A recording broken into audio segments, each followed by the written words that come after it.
ಕೃಷ್ಣ ಬೈರೇಗೌಡರು ಬಹಳ ಒಳ್ಳೆ ಇಂಟೆನ್ಷನ್ ನಿಂದ ಬೆಂಗಳೂರನ್ನ ಚೇಂಜ್ ಮಾಡಬೇಕು ಅನ್ನುವಂತ ಒಂದು ಕಾಳಜಿಯಿಂದ ಕೆಲಸ ಮಾಡ್ತಾ ಇದ್ದಾರೆ. ಅವ್ರಿಗೆ ಸಹಾಯ ಮಾಡಬೇಕು ಅಂತ ಈ ಸಜೆಷನ್ಸ್ ಕೊಡ್ತಾ ಇರೋದು ನಾವು. ಸಿಸ್ಟಮ್ ಚೇಂಜ್ ಆಗಬೇಕು ಅಂತ. ಯಾರೋ ಒಬ್ಬ ಸಸ್ಪೆಂಡ್ ಮಾಡಿಬಿಟ್ರೆ, ಒಬ್ಬ AEನೋ ಇಡೀ ಬೆಂಗಳೂರು ವ್ಯವಸ್ಥೆ ಪರಿವರ್ತನೆ ಆಗಲ್ಲ. ಜನಕ್ಕೆ ಇನ್ಫಾರ್ಮೇಶನ್ ಕೊಡಬೇಕು.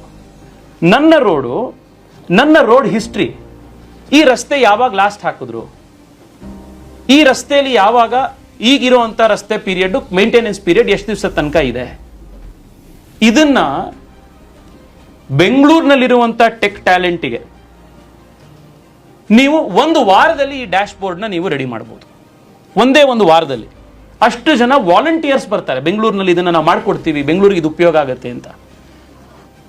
60 ದಿವಸದ ಒಳಗಡೆ ಈ ಒಂದು ಲೈವ್ ಡ್ಯಾಶ್ ಬೋರ್ಡ್ ಮಾಡಬೇಕು. ಮಂತ್ರಿಗಳಿಗೂ ಸಹಾಯ ಆಗತ್ತೆ, ಅಧಿಕಾರಿಗಳಿಗೂ ಸಹಾಯ ಆಗತ್ತೆ. ಎಲ್ಲದಕ್ಕಿಂತ ಮುಖ್ಯವಾಗಿ ಯಾರ ದುಡ್ಡಲ್ಲಿ ಈ ಎಲ್ಲ ಅಭಿವೃದ್ಧಿ ಕೆಲಸಗಳು ನಡೀತಾ ಇದೆಯೋ ಆ ಬೆಂಗಳೂರಿನ ನಾಗರಿಕನಿಗೆ ನನ್ನ ದುಡ್ಡು ಎಲ್ಲಿ ಹೋಗ್ತಾ ಇದೆ, ಏನ್ ಕೆಲಸ ಆಗ್ತಾ ಇದೆ, ಯಾರು ಎಲ್ಲಿ ಖರ್ಚು ಮಾಡ್ತಾ ಇದ್ದಾರೆ, ಅದನ್ನ ನಾನು ಯಾರನ್ನ ಪ್ರಶ್ನೆ ಮಾಡಬೇಕು ಅನ್ನುವಂಥ ಒಂದು ಅಕೌಂಟಬಿಲಿಟಿ ಸಿಗತ್ತೆ. ಸಿಟಿಸನ್ಸ್ಗೆ ಎಂಪವರ್ಮೆಂಟ್ ಸಿಗತ್ತೆ.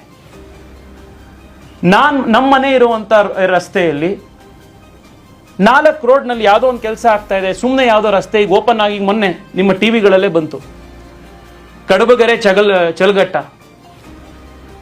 ರಸ್ತೆ ಇನಾಗ್ರೇಷನ್ಗಿಂತ ಮುಂಚೆನೆ ಕುಸ್ತೋಗ್ಬಿಡ್ತು.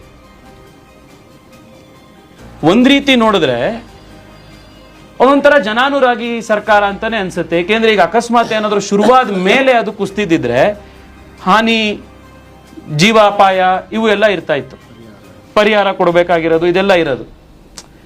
ಇದು ಶುರುವಾಗಕ್ಕಿಂತ ಮುಂಚೆನೆ ಕುಸ್ತೋಗ್ಬಿಟ್ಟಿರೋದ್ರಿಂದ ಇದು ಒಂಥರ ಜನರನ್ನ ಹಿತಾಸಕ್ತಿ ಮನಸ್ಸಲ್ಲಿ ಇಟ್ಕೊಂಡೇನೆ ಮಾಡ್ದಂಗಿದೆ ಅಂತಾನು ಅನ್ಸುತ್ತೆ. ಆದ್ರೆ ಇದು ಎಷ್ಟು ದಿವಸ ಇದೇ ತರ ವ್ಯವಸ್ಥೆ ನಡೆಯೋದು? ನಾನು ವ್ಯಂಗ್ಯವಾಗಿ ಇವಾಗ ಹೇಳಿದ್ದೀನಿ, but this is how unfortunately the system has become. So ಬೆಂಗಳೂರಿನ ನಾಗರಿಕರಿಗೆ ನನ್ನ ಏರಿಯಾ, ನನ್ನ ವಾರ್ಡು, ನನ್ನ ರಸ್ತೆ, ಯಾರು ಅದನ್ನ ಮಾಡ್ತಾ ಇದ್ದಾರೆ, ಎಷ್ಟು ಹಣ ಖರ್ಚು ಮಾಡ್ತಾ ಇದ್ದೀರಿ, ಇದರ ಇನ್ಚಾರ್ಜ್ ಇಂಜಿನಿಯರ್ ಯಾರು, ಕಾಂಟ್ರಾಕ್ಟರ್ ಯಾರು, ಇದರ ಮೇಂಟೆನೆನ್ಸ್ ಪೀರಿಯಡ್ ಏನು, ಡಿಫೆಕ್ಟ್ ಲಯಬಿಲಿಟಿ ಪೀರಿಯಡ್ ಎಷ್ಟು ದಿವಸ, ಅಷ್ಟು ಒಳಗಡೆ ಆಗ್ಲಿಲ್ಲ, ಅದು ಏನಾರೋ ಕೆಟ್ಟೋಯ್ತು, ಹಾಳಾಯ್ತು ರಸ್ತೆ ಅಂತಂದ್ರೆ ಯಾರನ್ನ, who should we hold accountable? ಈ ಪ್ರಶ್ನೆಗೆ ಜನಕ್ಕೆ ಉತ್ತರ ಕೊಡಿ, ಸಿಸ್ಟಮ್ಯಾಟಿಕ್ ಆಗಿ ಉತ್ತರ ಕೊಡಿ. ನಾನು ನಿಮ್ಮ ಸರ್ಕಾರ ಅನೌನ್ಸ್ ಮಾಡಿರುವಂತಹ ಪ್ರಾಜೆಕ್ಟ್ಗಳ ಹೆಡ್ಲೈನ್ ಕೊಟ್ಟಿದ್ದು, ಕೇವಲ 1 ವರ್ಷದಲ್ಲಿ ಇಷ್ಟು ಸಾವಿರಾರು ಕೋಟಿ ರೂಪಾಯಿ ಅನೌನ್ಸ್ ಮಾಡಿದ್ದೀವಿ. ಒಂದೊಂದು ಸತಿ ಒಂದೊಂದು ನಂಬರ್. ಬಹುಶಃ ಅಧಿಕಾರಿಗಳನ್ನೇ ಕರೆದು ನೀವು ಯಾವ ನಂಬರು ಏನು ಒಂದ್ಸತಿ ಒಟ್ಟಿಗೆ ಕೊಡಿ ಅಂತಂದ್ರೆ ಅವರೇ ಕನ್ಫ್ಯೂಸ್ ಆಗ್ಬಿಡ್ತಾರೆ. ಇದನ್ನ ಡಿಸೆಂಬರ್ ಅಲ್ಲಿ ಹಿಂಗೆ ಹೇಳಿದ್ರಿ, ಅಕ್ಟೋಬರ್ ಅಲ್ಲಿ ಹಿಂಗೆ ಹೇಳಿದ್ರಿ, ಸೆಪ್ಟೆಂಬರ್ ಅಲ್ಲಿ ಹೇಳಿದ್ರಿ, ಯಾವ್ದು ಏನು ಅಂತ. Please release a white paper, please launch dash board, live dash board, ಏನ್ ನಡೀತಾ ಇದೆ ಏನು ಅನ್ನೋದನ್ನ ಮಾಡಬೇಕು.